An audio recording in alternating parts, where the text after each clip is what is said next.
That was a turning point for a lot of things, it seems like, in the 60s, which we won't go into right now. But yes, it was. Note to self, so to speak.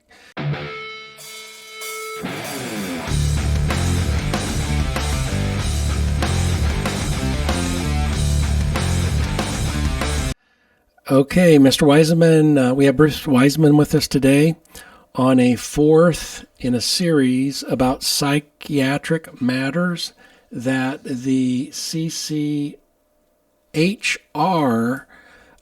spends a lot of time exposing. That stands for the Citizens Commission on Human Rights, and how the psychiatry field, which we're actually calling it an industry of death, is abusing people, and they have been, not just in the U.S., but particularly in the U.S., but for centuries around the world. And I said in our first episode, we had a long introduction about why this was so personal to me. So I want to encourage people to go back and watch that, as I encourage them to watch a more extended introduction of our guest, Mr. Wiseman, where he has been working in this and acting as president of the organization of the CCHR, and that way you'll get a full picture of why and who you are. So we want to encourage that. But we want to start with setting up a video about this topic, and this topic is, as I mentioned, psychiatry and its influence in education and religion. Do you have anything you want to say in setting this up, or do you want to watch it and then you comment? Let's watch it, Timothy, and then I'll do comment it like we have for sure. Been. That's fine. Good. Go ahead and roll it.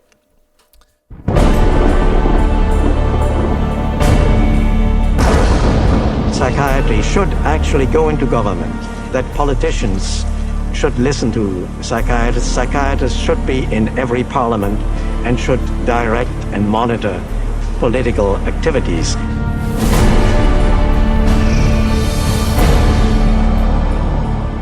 Psychiatry, in little more than a century, has adversely impacted society on a global scale, and not by accident.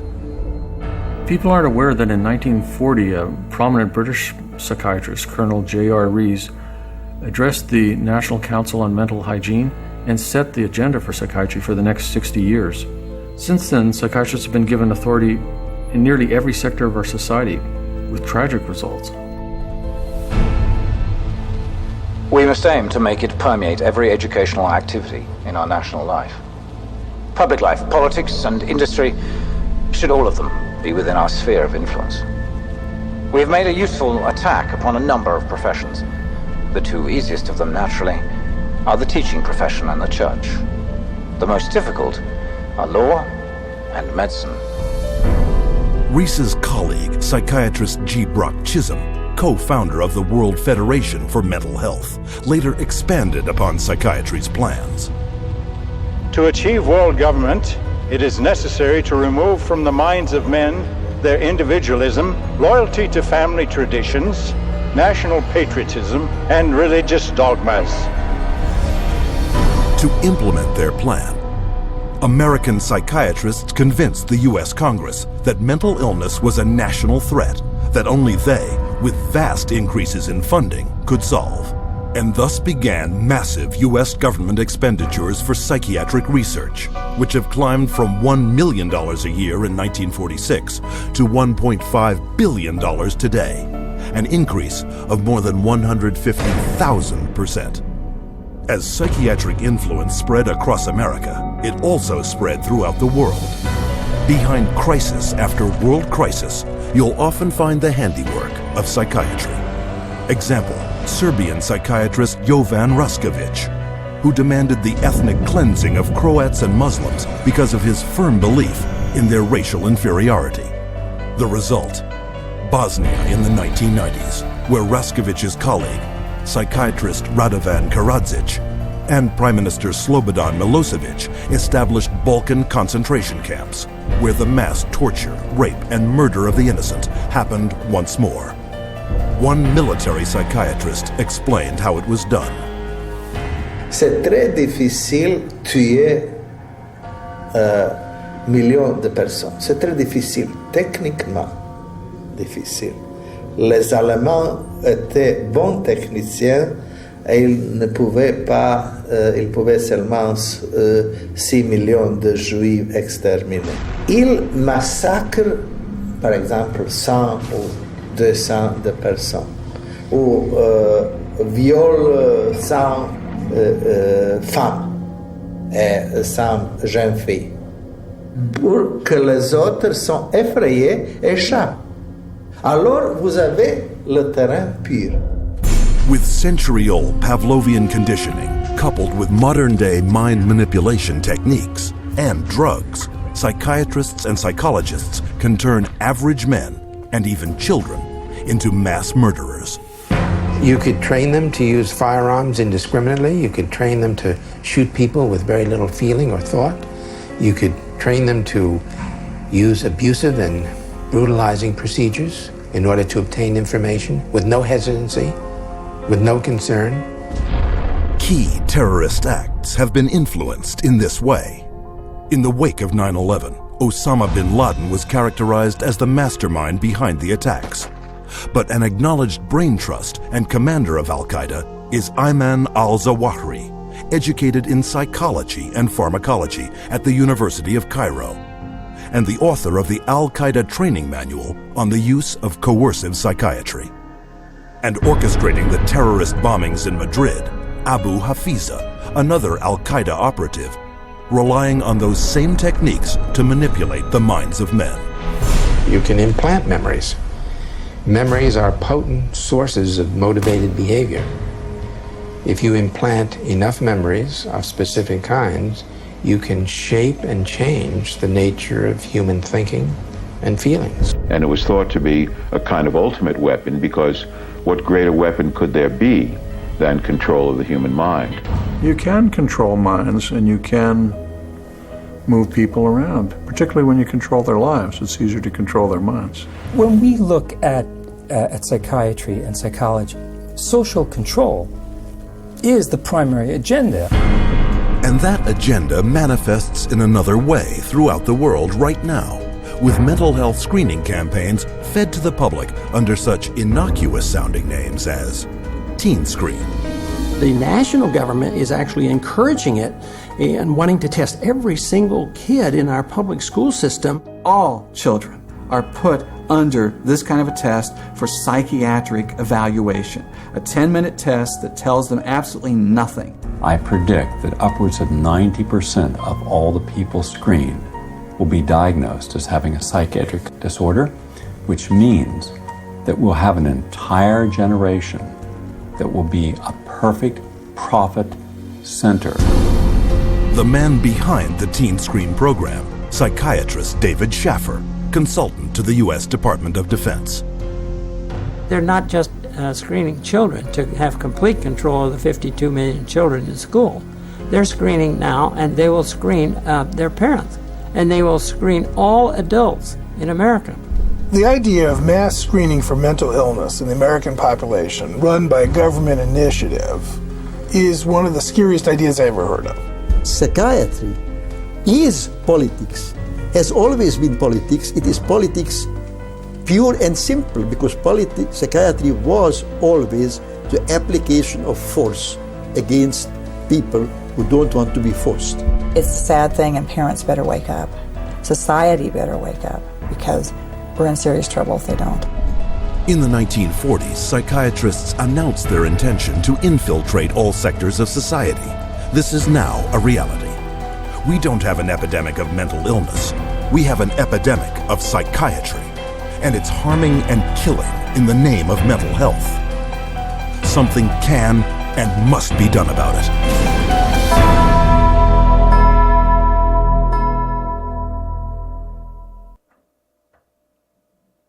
Interesting. I just want to make a comment before I open it up, psychiatry is politics. We've called it a lot of things since we've been talking, and now I'm hearing it as being political, where I guess wherever there's money, I've heard it said before, politics, money is the mother's milk of politics. I've heard that before. So it's no wonder, right? So it's no wonder that the gentleman that was on here would say the same thing, because money drives so much of sometimes business. In this case, I guess psychiatry is a business, and motives, poor motives, bad motives, evil motives. So that was the first thing I got out of this. Did I lose you? Yeah. Go ahead. There we are. That was the first thing that stands out. And I have other comments I want to make, but I want to give you a chance to jump in, because this has been your world for 30 years plus years. Yeah, well, the psychiatry and politics statement was made by Thomas Szasz, Dr. Thomas Szasz, who was our co-founder and the most anti-psychiatric psychiatrist in the world. He was psychiatry's, bad boy. But he was simply making the point that politics is force, is the use of force, and psychiatry is the use of force. That's basically what Dr. Szasz was talking about. So mind control or social control in this case. Yeah, that's exactly right. Yeah. And it's interesting that they mentioned that education and religion was viewed as the easiest way to infiltrate psychiatry. Yeah, well, I mean, for education, we go back to the example that you gave where the teacher wants the kid to be quiet, and it opens the door for the psychiatrist to come in and go, oh, the child's mentally ill, the child's got ADHD, the child's got this or that, and the teacher, the school district buys it. As far as far as religion is concerned, that point staggers me, Timothy, a little bit, because for thousands of years, if man had a problem, they would talk to a cohort or a spouse or. I think we lost him. It looks like you froze up. His internet looks like it's pretty bad. Okay. Are we okay? We can hear you now, but you froze. Your video froze. Anyway, okay, I was making the point that religion of all sectors of society turning to psychiatry is a betrayal beyond belief, because psychiatry is very anti-religious, very getting even more basic, very anti-spiritual, very anti-religious. And so religion turning to psychiatrists, and there are some religions, which I'm not going to name, that have turned to the psychiatric model, and it's a crime as far as I'm concerned. Yeah. No, that's totally understandable. I totally get that. I would totally agree with you as well. But yeah, the subject of mind control or social control, it was called, it sounds like it was used in the military. I think on the second episode that we did, we touched on that and how people are brainwashed in a coercive way. But particularly with the military, they're supposed to be treating something like PTSD. Did I say that right? Yes, you did. Yeah.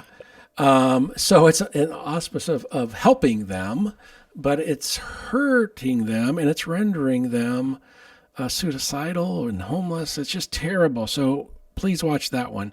In fact, I encourage you to watch all 4 of these. So as we were saying, did you have anything else you were saying or wanting to say before we lost our connection? I know that you were getting ready to say something, and then we lost our connection, and then you called back. No, I was just no. I made the point. I mean, if you made it, then that's fine. I just want to make sure you did.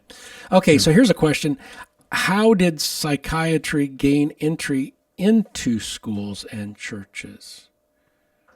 Well, obviously, those are 2 different sectors of So we can take one at a time. Schools of psychiatry or of society. In the schools, they infiltrated the top of the educational system.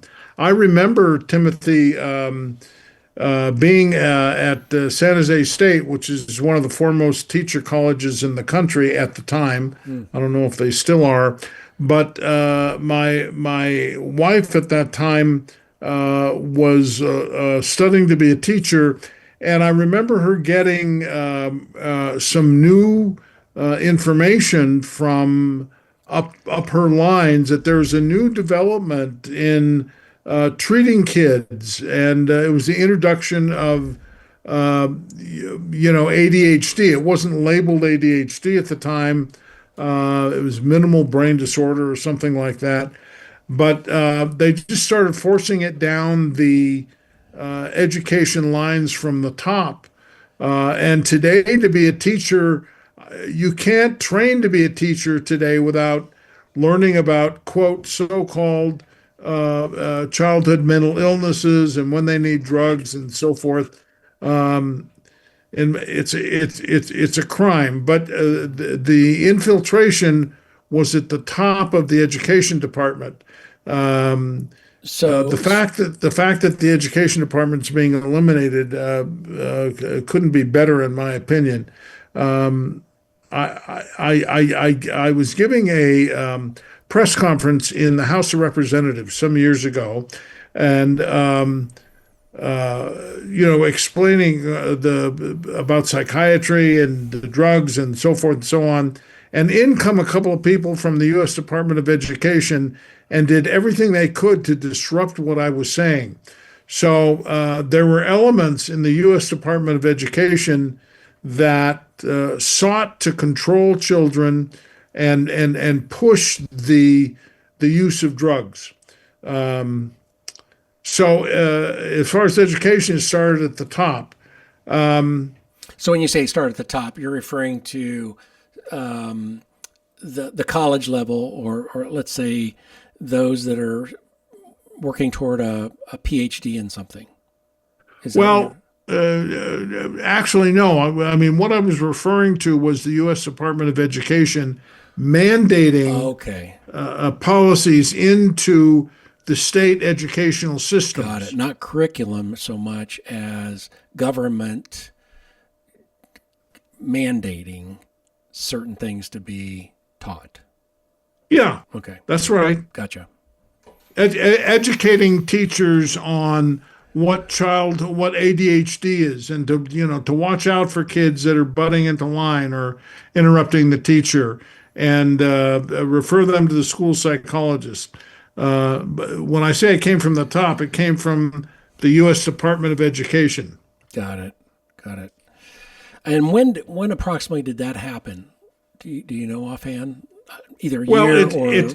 It started in the mid-'60s. Mid-'60s. That's how far back this goes.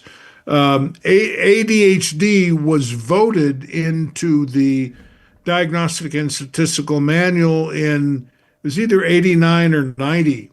But so-called minimal brain disorder, there had other names for it, actually started way back in the 60s, in the mid-'60s. Huh, interesting.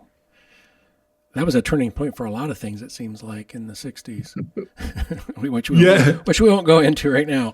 But yes, it was. Note to self, so to speak. So that's schools. So churches or religion is the second point of how it gained entry. Anything come to mind, or What can you tell us about that and how it's worked its way into churches? The truth of the matter is, Timothy, I have been, I guess I can say it. I was going to use the word disgusted, and it's a true word, that certain religions have turned to the use of psychiatry, and they should know better. In terms of how they get infiltrated, they pitch their theories on how people view God or the spirit, and they pitch lies and they twist minds, and there are certain people that buy into that. And it wouldn't take a lot of research to find out that profession is anti-religious. It is definitely anti-religious. So it shouldn't be into religion, but it is in some. And some religions throw them out, but there are those that accept them. Yeah, I mean, I could very easily, and I'm tempted to share a personal story here, but I'm not going to. But one observation I can certainly share, and that is because I don't remember a time in my life growing up or even as an adult where I didn't attend some kind of gathering, like at a church, to learn and so on and so forth. And as I reflect back on that experience or all these years, it seemed like, and these are, we're going to say, quote, Bible-believing churches, okay, that there was always a book that we ended up studying that wasn't the Bible. It was like a story written about the Bible. They took a topic and it was written about the Bible, but it wasn't the Bible. They might refer to texts from the Bible. And I always thought, why don't we just study the Bible? Just a reflection and observation. So not to dive down any deeper than that on this particular show or podcast, but that's just an observation that I've had. So another question comes to mind, and that is, how do we reframe morality and discipline as mental illness? Read the question again. Yes. How did this reframe morality and discipline as mental illness? And again, I'm having a hard time understanding the basic question. Yeah. So let me I can give you an out if you want an out. Because we didn't talk about these questions before we started. This one I don't quite get. If we can skip it, okay, I'll be grateful. We'll do that, and we'll leave it at that. So we'll see where the fourth one goes. What can parents and clergy do to counter this influence? Well, that's a good question. I mean, there are basic standards of morals.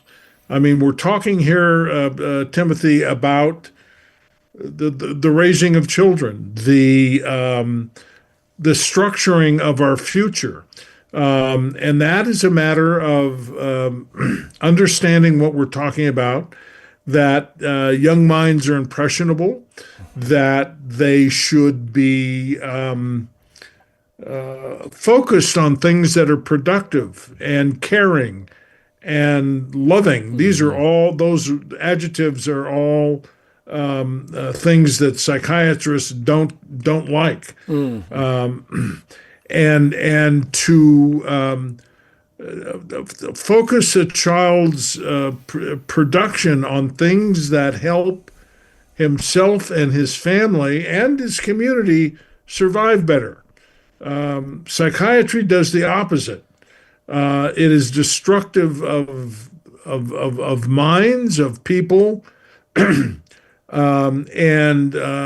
forces the parent to have the child live his life out of a medicine cabinet. I mean, you tell a child he can't learn well unless he's on a drug. And I don't know if that answers the question. Yeah. It brings to mind the influence of the pharmaceutical industry on this area. I was in a congressman's office one time, and we wanted to have hearings on a piece of legislation that we eventually got passed, preventing the drugging or the mandating of drugging of kids as a condition of going to school. And we had to have hearings. There's kind of like a routing form in Congress. And if you want to get legislation passed, you've got to have hearings. Mm. So I was trying to convince this congressman, a very nice guy, a very strong Catholic, big family, very religious dude. And I was explaining that ADHD is just basically, some made-up disease. And he finally realizes it. He gets it. He goes, oh. And then he, pardon me. Mm-hmm. And then he sits back and he says, who makes the drug? And I said, Novartis makes the drug. This is Ritalin. Uh-huh. And then he leans back and he thinks for a few seconds, and he sits forward and he goes, okay, well, they gave me $5,000 last year. I'll write that off and I'll have the hearings, knowing that if he had hearings supporting this, that the pharmaceutical industry would cut him off. But that was the first thought in his mind: how much pharma money am I going to lose if I side with sanity? Wow. And it shows you what we're dealing with.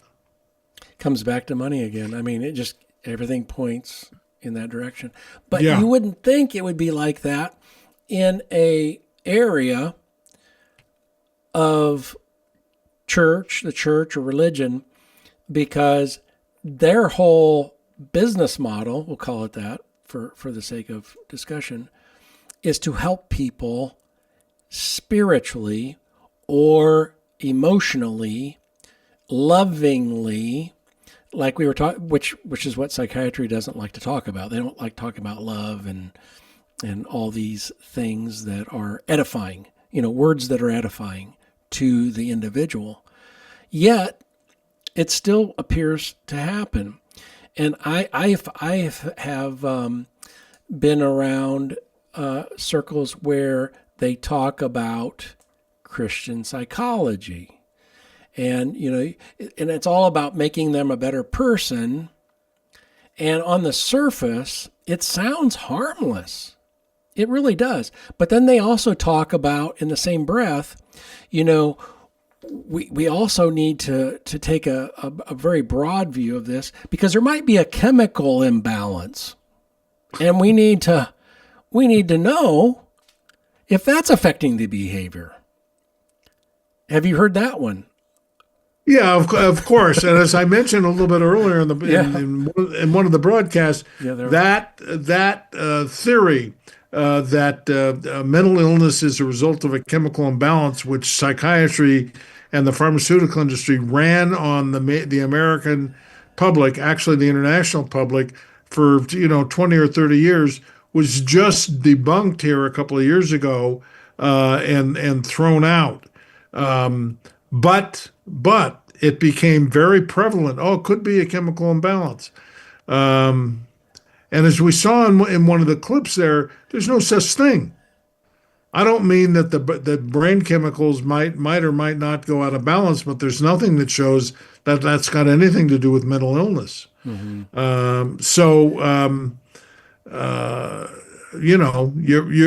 Your point that so-called problem or possible problem gets pushed into religion, schools, whatever. Yeah, all of that. It is true. It's just a falsity that we need the dead agent every chance we get.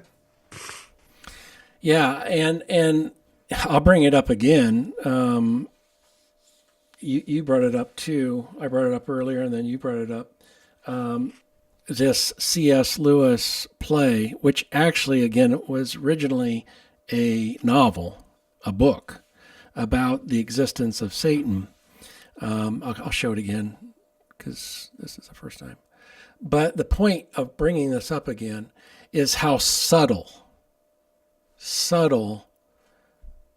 the psychiatric or psychology, however you want to say, industry, and we've talked about it being an industry of fraud and death.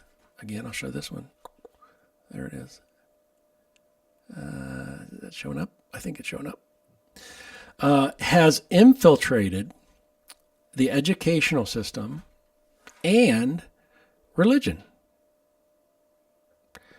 You're 1,000% correct, and it's subtle. And the point of this play that I was talking about is it's how subtle it is. Interesting. Yeah, it's so subtle. And whether you're talking about people that have terrible motives, like we're talking about in the psychiatric community, or well-intentioned good people, can both be to succumb to that. And that's really the point of the play. It's an outstanding play. But anyway, so we have to be on guard and be mindful that that Satan does exist, and he roams around to see who he can destroy, and it sounds like a lot of people are being destroyed by these pharmaceutical or psychotropic drugs, as they're called. Yeah. In the auspice of helping people. And it's really hurting people in all walks of life, at all ages. Yeah, the pretense is help, and it's a betrayal because they don't help. Yeah. They harm. Yeah, so I think that's a good place to wrap up our day, unless you have another point you want to make or something else you want to make. We'll I would. The only thing I would wrap up with is if folks, having seen this, would like to get more information, they can go to CCHRINT.org, and there's a tremendous amount of additional information on that website. Oh yeah, there's that's where we got all our clips, and there are so many more that we didn't show because we were staying on point with the topics at hand. Yeah. So again, we want to thank you again for your time and your expertise on these topics, and we'd love to have you back again for this or other topics. I know in your bio on the first one, you're involved in a lot of things financially related, and we certainly would love to have you back for other conversations about other things. So. Well, Timothy, thanks again for having me. I'd be delighted to do a show on, on finance or what have you. That's a very volatile world these days. With the so-called CBDC, central bank digital currencies, and the efforts by certain elements in society to remove cash entirely and put nothing but the digits in your bank account. That's a whole nother subject. Yeah, other fascinating topics. But anyway, it's kind of you to have me, and I hope your listeners, get a good look at the psychiatric industry from the show. Well, they certainly will now, and thanks to you, we really appreciate you and your work in this area. So thank you. You bet, Timothy. Thanks. If today's episode stirred something in you, share it with someone who needs light. Follow us at Grace Unfiltered Podcast, and don't forget to subscribe, rate, and review. Until next time, stay real, stay rooted, and keep walking in grace.